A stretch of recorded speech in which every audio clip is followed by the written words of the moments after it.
संसद में मेरे साथी सीआर पाटिल, गुजरात सरकार में मंत्री जगदीश भाई विश्वकर्मा, सांसदगण, विधायकगण, गुजरात सरकार के सभी मंत्रीगण, सहकारिता आंदोलन से जुड़े सभी वरिष्ठ महानुभाव, इफ्को प्रीमाइसिस में भी एक बड़ा कार्यक्रम इसके साथ पैरेलल चल रहा है। वहां उपस्थित इफ्को के चेयरमैन दिलीप भाई, इफ्को के सभी साथी, देश भर में लाखों स्थानों पर आज सारे किसान गुजरात के गांधीनगर के महात्मा मंदिर से जुड़े हुए हैं। मैं उन सभी किसानों को भी नमस्कार करता हूं। आज यहां हम सहकार से समृद्धि की चर्चा कर रहे हैं। सहकार गांव के स्वावलंबन का भी बहुत बड़ा माध्यम है और उसमें आत्मनिर्भर भारत की ऊर्जा है। आत्मनिर्भर भारत के निर्माण के लिए गांव का आत्मनिर्भर होना बहुत आवश्यक है और इसलिए पूज्य बापू और सरदार साहब ने जो रास्ता हमें दिखाया, उसके अनुसार आज हम मॉडल कोऑपरेटिव विलेज उस दिशा में आगे बढ़ रहे हैं। गुजरात के ऐसे 6 गांव चिन्हित भी किए गए हैं जहां पूरी तरह से कोऑपरेटिव व्यवस्थाएं लागू की जाएगी। साथियों, आज आत्मनिर्भर कृषि के लिए देश के पहले नैनो यूरिया प्लांट का लोकार्पण करते हुए भी मैं सच्चे हृदय से बताता हूं कि मैं एक विशेष आनंद की अनुभूति करता हूं। जरा कल्पना कीजिए, आज जब किसान यूरिया लेने जाता है, उस दृश्य को जरा मन में लाइए और होने वाला क्या है उसका मैं वर्णन करता हूं, उसको जरा मन पर लाइए। अब यूरिया की एक बोरी, उसकी जितनी ताकत है, यानी यूरिया की बोरी की ताकत एक बोतल में समा गई है। यानी नैनो यूरिया की आधा लीटर बोतल किसान की एक बोरी यूरिया की जरूरत को पूरा करेगी। कितना खर्चा कम हो जाएगा ट्रांसपोर्टेशन का, बाकी सब चीजों का। और कल्पना कीजिए, छोटे किसानों के लिए ये कितना बड़ा संबल है। साथियों, ये जो आधुनिक प्लांट कलोल में लगा है, इसकी कैपेसिटी अभी 1.5 लाख बोतल के उत्पादन की है, लेकिन आने वाले समय में ऐसे 8 और प्लांट देश में लगने वाले हैं। इससे यूरिया पर विदेशी निर्भरता कम होगी, देश का पैसा भी बचेगा। मुझे उम्मीद है ये इनोवेशन सिर्फ नैनो यूरिया तक ही सीमित नहीं रहेगा, मुझे विश्वास है कि भविष्य में अन्य नैनो फर्टिलाइजर भी हमारे किसानों को मिल सकते हैं।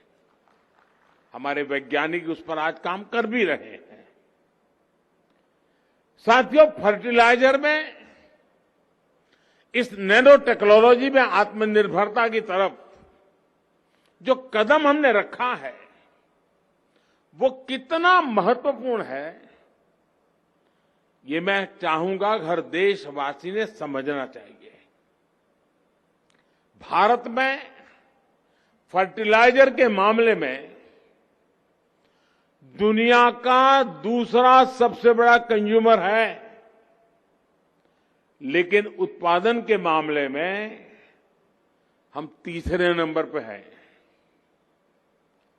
ऊपर से 7-8 साल पहले तक हमारे यहां ज्यादातर यूरिया खेत में जाने के बजाय काला बाजारी का शिकार हो जाता था और किसान अपनी जरूरत के लिए लाठियां खाने को मजबूर हो जाता था। हमारे यहां जो बड़ी यूरिया की फैक्ट्रियां थी वो भी नई टेक्नोलॉजी के अभाव में बंद हो गई थी और इसलिए 2014 में सरकार बनने के बाद हमने यूरिया की 100% नीम कोटिंग का बीड़ा उठाया, उसको किया। इससे देश के किसानों को पर्याप्त यूरिया मिलना सुनिश्चित हुआ।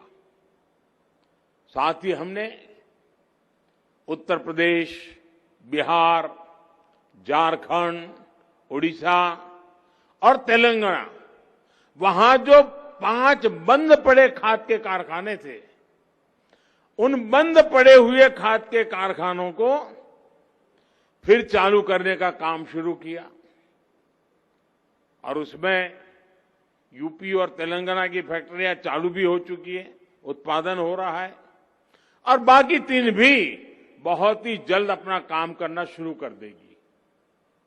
साथियों, फर्टिलाइजर की अपनी जरूरतों को पूरा करने के लिए भारत दशकों से बहुत बड़ी मात्रा में विदेशों पर डिपेंडेंट है। हम इंपोर्ट करते हैं, आयात करते हैं। हम अपनी जरूरत का लगभग 1/4 इंपोर्ट करते हैं, लेकिन पोटाश और फॉस्फेट के मामले में तो हमें करीब करीब 100% विदेशों से लाना पड़ता है। बीते 2 सालों में कोरोना लॉकडाउन के कारण इंटरनेशनल मार्केट में फर्टिलाइजर की कीमतें बहुत अधिक बढ़ गई। वो शायद कम था तो युद्ध आ धमका। युद्ध से परिस्थितियों ने फर्टिलाइजर के वैश्विक बाजार में उपलब्धता भी सीमित कर दी और कीमतों को भी कई गुना और बढ़ा दिया। साथियों, किसानों के प्रति संवेदनशील हमारी सरकार ने तय किया कि अंतर्राष्ट्रीय स्थितियां चिंताजनक है, दाम बढ़ रहे हैं, फर्टिलाइजर को प्राप्त करने के लिए दुनिया भर में दौड़ना पड़ रहा है, कठिनाइयां हैं, मुसीबतें हैं, लेकिन हमने कोशिश ये की है कि ये सारी मुसीबतें हम झेलते रहेंगे, लेकिन किसान पर इसका असर नहीं पड़ने देंगे। और इसलिए हर मुश्किल के बावजूद भी हमने देश में फर्टिलाइजर का कोई बड़ा संकट नहीं आने दिया। साथियों, भारत विदेशों से यूरिया मंगाता है उसमें यूरिया का 50 किलो का एक बैग 3,500 रुपये का पड़ता है। 3,500 रुपये का एक बैग। हमारी सरकार ने लगातार प्रयास किया है कि किसानों पर इसका बोझ कम से कम हो। अब हमारी सरकार डीएपी के 50 किलो के बैग पर 2,500 रुपये, 2,500 रुपये खुद सरकार बोझ वहन कर रही है। यानी 12 महीने के भीतर भीतर हर बैग डीएपी पर 5 गुना भार केंद्र सरकार ने अपने ऊपर लिया है। भारत के किसान को दिक्कत ना हो, इसके लिए पिछले साल 1,60,000 करोड़ रुपए की 1,60,000 करोड़ रुपए की सब्सिडी फर्टिलाइजर में केंद्र सरकार ने दी है। किसानों को मिलने वाली ये राहत इस साल लगभग 2 लाख करोड़ रुपए से ज्यादा होने वाली है। साथियों, देश के किसान के हित में जो भी जरूरी हो वो हम करते हैं, करेंगे और देश के किसान की ताकत बढ़ाते रहेंगे। लेकिन हमने सोचना भी चाहिए, क्या हम 21वीं सदी में अपने किसानों को सिर्फ विदेशी परिस्थितियों पर निर्भर रख सकते हैं क्या? हर साल ये जो लाखों करोड़ रुपए केंद्र सरकार खर्च कर रही है, ये विदेश क्यों जाए? क्या ये भारत के किसानों के काम नहीं आना चाहिए? महंगे फर्टिलाइजर से किसानों की बढ़ती लागत को कम करने का कोई स्थायी समाधान क्या हमें नहीं ढूंढना चाहिए? साथियों, ये सवाल हैं जो हर सरकार के सामने अतीत में रहे हैं। ऐसा नहीं कि सारे मामले सिर्फ मेरे सामने आए हैं, लेकिन पहले सिर्फ तात्कालिक समस्या का ही समाधान तलाशा गया। आगे वो परिस्थितियां न आए, इसके लिए बहुत सीमित प्रयास हुए। बीते 8 सालों में हमने तात्कालिक उपाय भी किए हैं और समस्याओं के स्थायी समाधान भी खोजे हैं। कोरोना महामारी जैसी परिस्थितियां भविष्य में ना बने, इसके लिए हेल्थ इंफ्रास्ट्रक्चर पर फोकस किया जा रहा है। खाद्य तेल की समस्या कम से कम हो, इसके लिए मिशन ऑयल पाम पर काम किया चल रहा है। कच्चे तेल पर विदेशी निर्भरता कम करनी है, इसके लिए बायोफ्यूल, ग्रीन हाइड्रोजन और दूसरे उपायों पर आज बड़े स्तर पर प्रयास चल रहा है। नैनो टेक्नोलॉजी पर व्यापक निवेश भी इसी अप्रोच का परिणाम है। इसी प्रकार प्राकृतिक खेती की तरफ किसानों को प्रोत्साहन देने के लिए जो अभियान देश में चल रहा है, वो भी परमानेंट सॉल्यूशन का हिस्सा है। और मैं गुजरात के किसानों को विशेष रूप से बधाई देता हूं। गुजरात का किसान प्रगतिशील है। छोटा किसान हो तो भी साहस करने का स्वभाव रखता है। और जिस प्रकार से गुजरात से मुझे खबरें आ रही हैं कि प्राकृतिक खेती की तरफ गुजरात का छोटा किसान भी अब मुड़ने लगा है। लाखों की तादाद में गुजरात में किसान प्राकृतिक खेती के मार्ग पर चल पड़े हैं। मैं इन सब किसानों को हृदय से अभिनंदन करता हूं और इस पहल के लिए मैं उनको प्रणाम करता हूं। साथियों, आत्मनिर्भरता में भारत की अनेक मुश्किलों का हल है और आत्मनिर्भरता का एक बेहतरीन मॉडल सहकार भी है। ये हमने गुजरात में बहुत सफलता के साथ अनुभव किया है और आप सभी साथी इस सफलता के सेनानी हैं। गुजरात के कोऑपरेटिव सेक्टर से जुड़े सभी महारथी बैठे हैं। मैं हर किसी का चेहरा बैठे बैठे देख रहा था। सब पुराने साथी जो आज सहकारी क्षेत्र में गुजरात की विकास यात्रा को आगे बढ़ा रहे हैं, ऐसे एक से बढ़कर एक दिग्गज मेरे सामने बैठे हैं। आनंद हो रहा है जिस तपस्या से आप इस काम को आगे बढ़ा रहे हैं और सहकारी स्पिरिट को लेकर के आगे बढ़ा रहे हैं। साथियों, गुजरात तो इसलिए भी सौभाग्यशाली रहा है क्योंकि पूज्य बापू और सरदार साहब का नेतृत्व यहां हमें मिला। पूज्य बापू ने सहकार के से स्वावलंबन का जो मार्ग दिखाया, उसको सरदार साहब ने जमीन पर उतारने का काम किया। और जब सहकारिता की बात आती है, जैसे अमित भाई ने उल्लेख किया, वेंकुट भाई मेहता की याद आना बहुत स्वाभाविक है। और आज भी भारत सरकार एक बहुत बड़ी इंस्टीट्यूट उनके नाम पर चलाती है, लेकिन वो भी धीरे धीरे भुला दिया गया था। इस बार हमने बजट में 25 करोड़ रुपए का प्रावधान करके उसको और ताकतवर बनाने का काम शुरू किया है। इतना ही नहीं, हमारे यहां तो हाउसिंग के लिए सोसाइटी, कोऑपरेटिव सोसाइटी, इसका पहला प्रयोग हमारे यहां हुआ। ये जो हमारे पालड़ी में प्रीतम नगर है, वो प्रीतम नगर उसी का उदाहरण है। देश की पहली सहकारी आवास योजना का वो जीता जागता उदाहरण है। साथियों, सहकारी क्षेत्र में अमूल ने एक अपनी पहचान बना दी। अमूल जैसे ब्रांड ने पूरी दुनिया में गुजरात के कोऑपरेटिव मूवमेंट की एक ताकत का परिचय कराया है, एक पहचान बनाई है।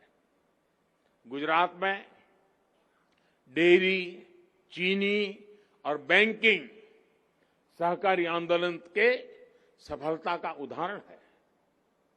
बीते सालों में तो फल, सब्जी सहित दूसरे क्षेत्रों में भी सहकार का दायरा बढ़ा है। भाइयों और बहनों, सहकारिता के सफल प्रयोगों में एक बहुत बड़ा मॉडल देश की ग्रामीण अर्थव्यवस्था को सशक्त करने के लिए हमारे सामने है।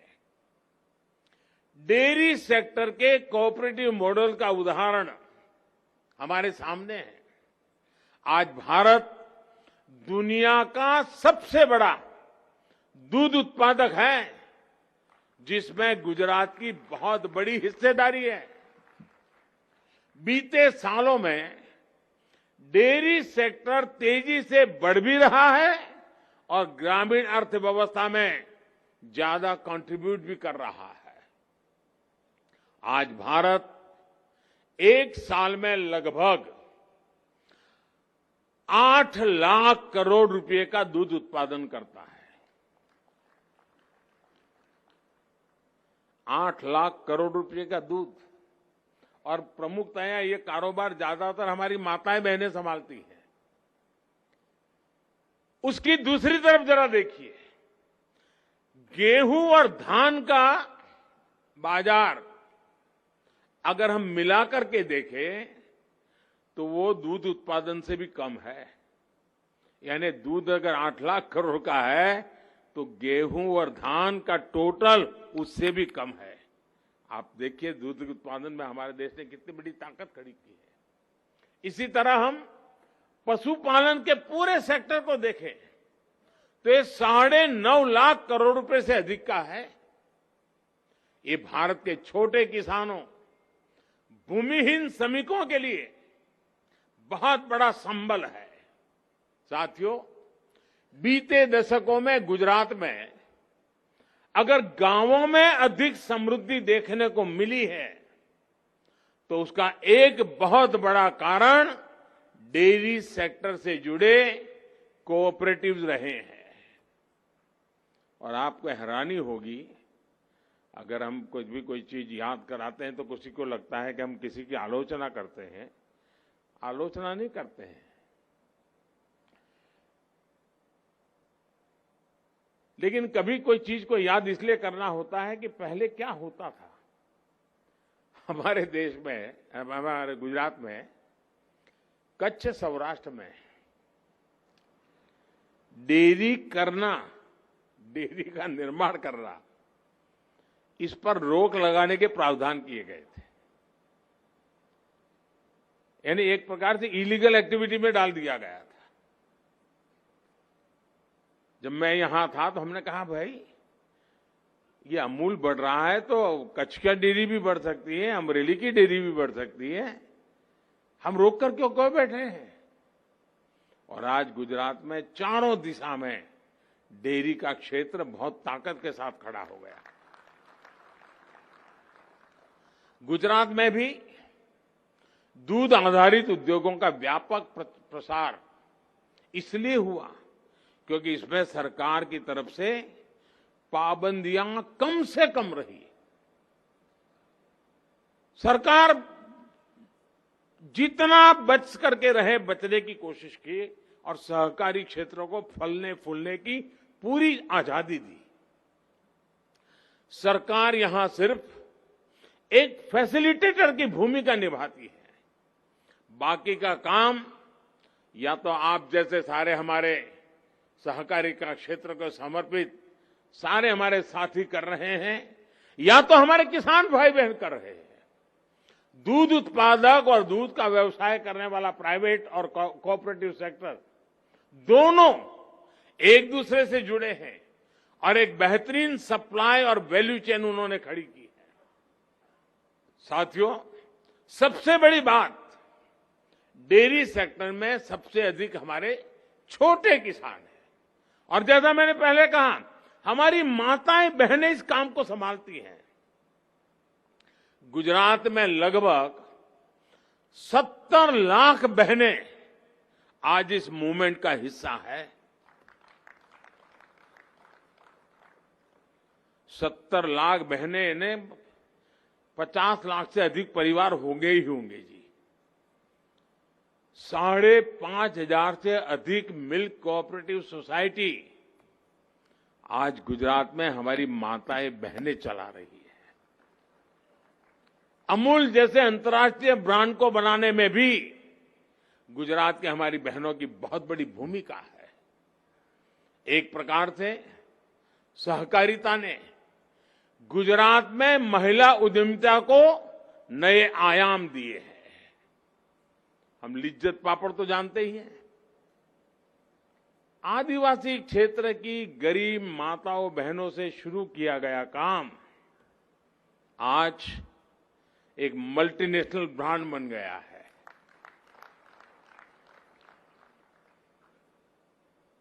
दुनिया भर में भारतीय पहुंचा होगा तो साथ में लिज्जत पापड़ भी पहुंचा होगा। और पहली बार मुझे गर्व इस बात का है कि इतने सालों से लिज्जत पापड़ का काम बढ़ा, इतना बढ़ा, लेकिन कभी किसी ने उसकी सूंघ नहीं ली। हमने पिछली बार पद्मश्री का अवार्ड उनको दिया जिन्होंने इस लिज्जत पापड़ को, अब तो उनकी आयु 90 से ऊपर हो गई है, मूल गुजराती है, मुंबई में रहते हैं, लेकिन वो माताजी आई और उन्होंने बहुत आशीर्वाद दिए। यानी हमारी सहकारिता का स्पिरिट और हमारी माताओं बहनों का एक कौशल्य, अगर अमूल ब्रांड बन जाता है तो लिज्जत भी तो एक ब्रांड बन गया है।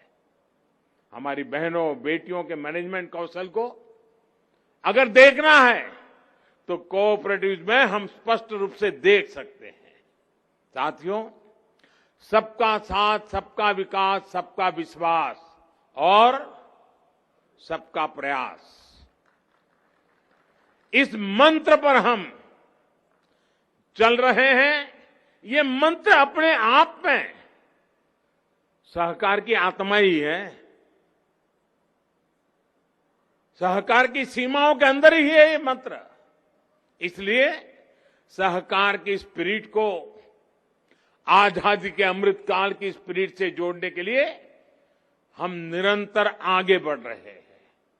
इसी उद्देश्य के साथ केंद्र में सहकारिता के लिए अलग मंत्रालय का गठन किया गया। और कोशिश यही है कि देश में सहकारिता आधारित आर्थिक मॉडल को प्रोत्साहित किया जाए। इसके लिए एक के बाद एक नए कदम उठाए जा रहे हैं।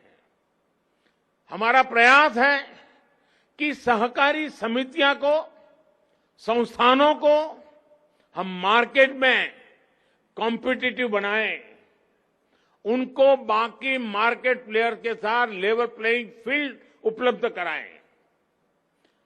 बीते सालों में हमने कोऑपरेटिव सोसाइटी से जुड़े टैक्स में भी कटौती करके उन्हें राहत दी है। अमित भाई ने इसका वर्णन कम शब्दों में किया, लेकिन बहुत सारे कदम उठाए हमने। सरचार्ज की बात उन्होंने कही, और पहले तो शिकायत रहती थी, इसमें भी सुधार करते हुए हमने सहकारी समितियों को किसान उत्पादक संघों के बराबर करके रख दिया। इससे सहकारी समितियों को ग्रो करने में बहुत मदद मिलेगी। साथियों, यही नहीं, सहकारी समितियों को, सहकारी बैंकों को आधुनिक डिजिटल टेक्नोलॉजी से जोड़ने का भी एक बहुत बड़ा प्रयास चल रहा है। गुजरात में इसमें बहुत प्रशंसनीय काम शुरू हो रहा है। इतना ही नहीं, मैं जब मुख्यमंत्री था तो सहकारी क्षेत्र में, जो अमित भाई ने थोड़ा वर्णन किया, इनकम टैक्स लगता था और मैं भारत सरकार को चिट्ठी लिखता रहता था। और भारत सरकार में भी ये डिपार्टमेंट वो लोग संभालते थे जो खुद सहकारी आंदोलन से जुड़े हुए थे, लेकिन उन्होंने गुजरात की बात मानी नहीं, देश के सहकारिता के क्षेत्र के लोगों की बात मानी नहीं। हमने जाकर के उस समस्या का भी समाधान कर दिया। साथियों, मुझे बताया गया है कि डिस्ट्रिक्ट कोऑपरेटिव बैंकों ने लगभग 8 लाख किसानों को रुपये किसान कार्ड जारी किए हैं। बाकी बैंकों की तरह ही ऑनलाइन बैंकिंग की सुविधा भी आज किसानों को मिल रही है। जब देश की सभी, जिसका अभी अमित भाई ने वर्णन किया, 63,000 primary agriculture credit society, PACS, PACS कंप्यूटरीकृत हो जाएगी, कंप्यूटराइजेशन उसका हो जाएगा, तो हमारी कोऑपरेटिव की तस्वीर पूरी तरह बदल जाने वाली है। इससे हमारे किसानों को बहुत लाभ होगा, क्योंकि इन सोसाइटीज में अधिकांश सदस्य किसान ही है। मुझे एक और खुशी की बात है, मुझे बीच में पता चला कि अब सहकारी क्षेत्र से जुड़े हुए कई लोग भारत सरकार का जो जैम पोर्टल है, कुछ भी खरीदी करनी है तो जैम पोर्टल के माध्यम से करते हैं। उसके कारण एक ट्रांसपेरेंसी आई है, गति बढ़ी है और दाम भी कम खर्चे में आवश्यकता पूरी हो रही है। भारत सरकार के जैम पोर्टल को सहकारी क्षेत्र के लोगों ने स्वीकार किया है, इसलिए मैं सहकारी क्षेत्र के लोगों का हृदय से धन्यवाद करता हूं। साथियों, सहकार की सबसे बड़ी ताकत भरोसा है, सहयोग है, सबके सामर्थ्य से संगठन के सामर्थ्य को बढ़ाने का है। यही आजादी के अमृत काल में भारत की सफलता की गारंटी है। हमारे यहां जिसको भी छोटा समझकर कम आंका गया, उसको अमृत काल में बड़ी ताकत बनाने पर हम काम कर रहे हैं। छोटे किसानों को आज हर प्रकार से सशक्त किया जा रहा है। इसी प्रकार लघु उद्योगों, एमएसएमईज को भारत की आत्मनिर्भर सप्लाई चेन का मजबूत हिस्सा बनाया जा रहा है। जो हमारे छोटे दुकानदार है, व्यापारी है, उनको भी एक डिजिटल टेक्नोलॉजी का platform ONDC, open network for digital commerce उपलब्ध कराया जा रहा है। इससे डिजिटल स्पेस में स्वस्थ स्पर्धा को प्रोत्साहन मिलेगा, देश के छोटे व्यापारियों को भी बराबरी का मौका मिलेगा। ये भारत के ई कॉमर्स मार्केट की संभावनाओं को बल देगा, जिसका गुजरात के छोटे व्यापारियों को भी निश्चित रूप से लाभ होगा। साथियों, गुजरात व्यापार कारोबार की परंपरा से जुड़ा राज्य रहा है। अच्छे व्यापारी की कसौटी यह है कि वो मुश्किल हालत में भी कैसे व्यापार को अच्छे से संभालता है। सरकार की भी यही कसौटी होती है कि चुनौतियों के बीच वो कैसे समाधान निकालने के लिए नए नए तरीके खोजती है। ये जितने भी प्रावधान, जितने भी रिफॉर्म बीते वर्षों से हम देख रहे हैं, ये आपदा को अवसर में बदलने का ही हमारा प्रयास है। मुझे विश्वास है कि सहकार की हमारी स्पिरिट हमें अपने संकल्पों की सिद्धि में मदद करेगी। और अब एक बहुत बढ़िया वाक्य भूपेंद्र भाई ने अपने भाषण में कहा। उन्होंने कहा कि आजादी के पहले आजादी का एक शस्त्र था असहकार, आजादी के बाद समृद्धि का एक शस्त्र है सहकार। असहकार से सहकार तक की ये यात्रा समृद्धि की ऊंचाइयों को प्राप्त करने वाली, सबका साथ सबका विकास के मंत्र को चरितार्थ करने वाले हमारी राह है। इस राह पर आत्मविश्वास के साथ हम चले, देश भर के लोगों को भी इस पवित्र कार्य से हम जोड़े। गुजरात की कोऑपरेटिव मूवमेंट का विस्तार हिंदुस्तान के और क्षेत्रों में जितना ज्यादा हो, उस क्षेत्र के लोगों की भलाई के लिए काम आएगा। मैं गुजरात सरकार का बहुत आभारी हूं कि सहकारी क्षेत्र के इन दिग्गजों के साथ आज मुझे मिलने का अवसर मिला, क्योंकि जब मैं गुजरात में था हमेशा उन्हें अपनी शिकायतें लेकर के आना पड़ता था, लेकिन आज वो अपना रिपोर्ट कार्ड लेकर के आते हैं कि हम इतने कम समय में यहां पहुंच गए, हमने हमारी सोसाइटी को यहां ले गए, हमने हमारी संस्था को यहां पहुंचा दिया, पहले हमारा टर्नओवर इतना था, अब हमारा टर्नओवर इतना हो गया। बड़े गर्व के साथ छोटी छोटी सोसाइटी के लोग मिल जाते, कहते हैं हमने तो साहब सब कंप्यूटर पे चलाते हैं, सब हमारे यहां ऑनलाइन होने लगा है। ये जो बदलाव गुजरात के सहकारी क्षेत्र में देखने को मिलता है, वो अपने आप में गर्व करने वाला है। मैं आज आपकी इस तपस्या को प्रणाम करता हूं, इस महान परंपरा को प्रणाम करता हूं, और आजादी के इतने 75 साल जब मना रहे हैं, तब जिसके बीज पहले बोए गए थे, आज वो वट वृक्ष बन करके गुजरात के सार्वजनिक जीवन में, रचनात्मक प्रवृत्ति में, आर्थिक व्यवस्था के आधार सहकारी प्रवृत्ति के रूप में बढ़ रहा है। वो अपने आप में एक प्रसन्नता का, आनंद का विषय में सबको प्रणाम करते हुए, हृदय से आपका धन्यवाद करते हुए मेरी वाणी को विराम देता हूं। मेरे साथ पूरी ताकत से बोलिए भारत माता की, भारत माता की।